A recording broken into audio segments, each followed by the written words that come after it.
The common plumbing in RVs these days is called Pex Tubing. And here's an example of the Pex Tubing. This is a 1/2 inch diameter, and that's the most popular size, I believe, for RVs. And it comes in various colors. I've seen blue, I've seen red and white and gray. Blue and red are very common because that kind of denotes hot and cold. They actually work pretty good for RVs. This also is found in residential plumbing. One of these days you may have a leak in your RV, so it's good to know about this PEX system. PEX is P-E-X.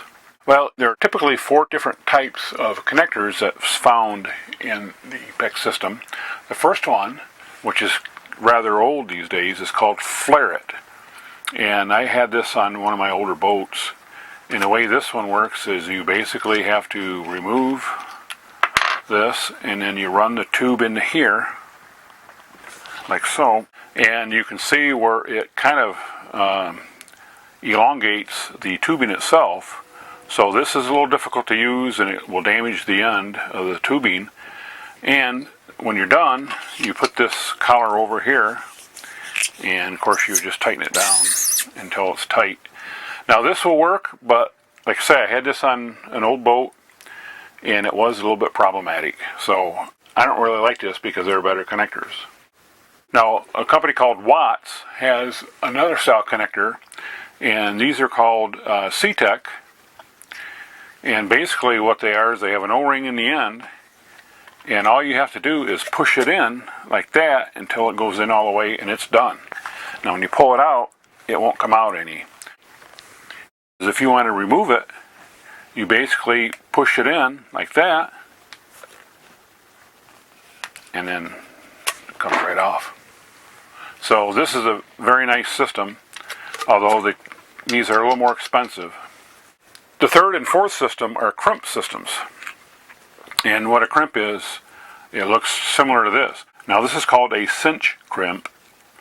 They also have another crimp that's just a round one without this little cinch on the end of it, which I don't have because those are generally used in residential. But these are very common actually in RVs because they're inexpensive.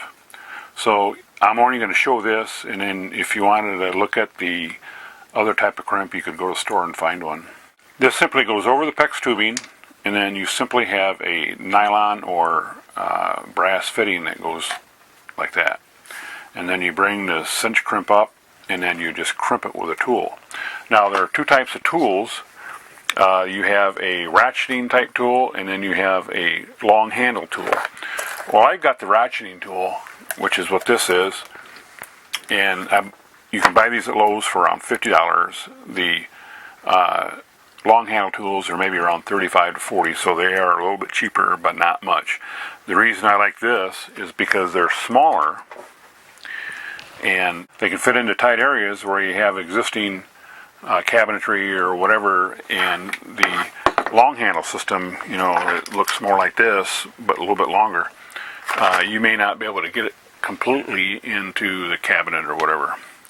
And the way these work is you have a set of jaws, and the crimp goes into the jaw like that, and then you simply ratchet it until it won't ratchet anymore. And this actually has an LED here that lights up, but it sometimes works, sometimes it doesn't. But I mean, you know, this is just a cheap made in China tool, so what can you expect?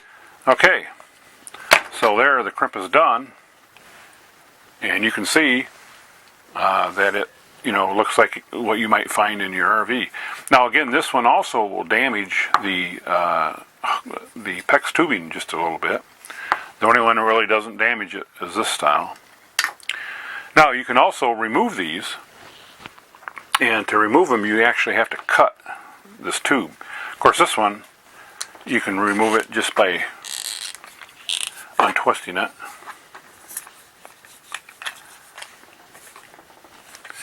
And this is going to be hard to take off here, but it'll come off. You got to do some bending. There we go. And as you can see, it does deform the end a little bit, enough so that I can't get the collar off.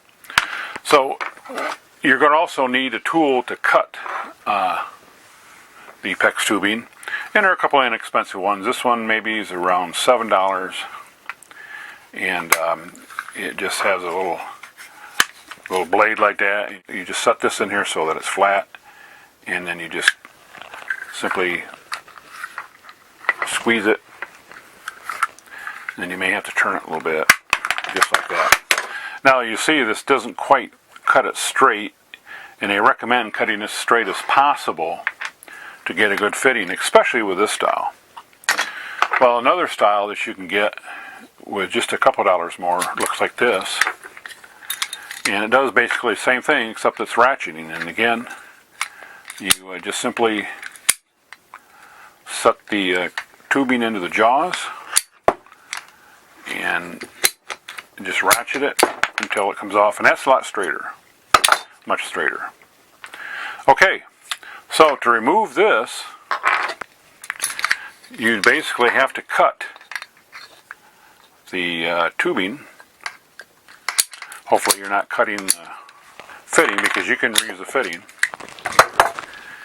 And then, by the way, you notice that every time I cut this thing, it gets shorter, so you may end up having to put a coupling in. You know, if you're working on existing plumbing, you may have to put a coupling in here. And they have this plier deal that's made by Sharkbite, and it's got a flat end here, and it's got a blade here. And essentially what this does is goes over like so, and then you just squeeze it, and you may have to do it a couple times here.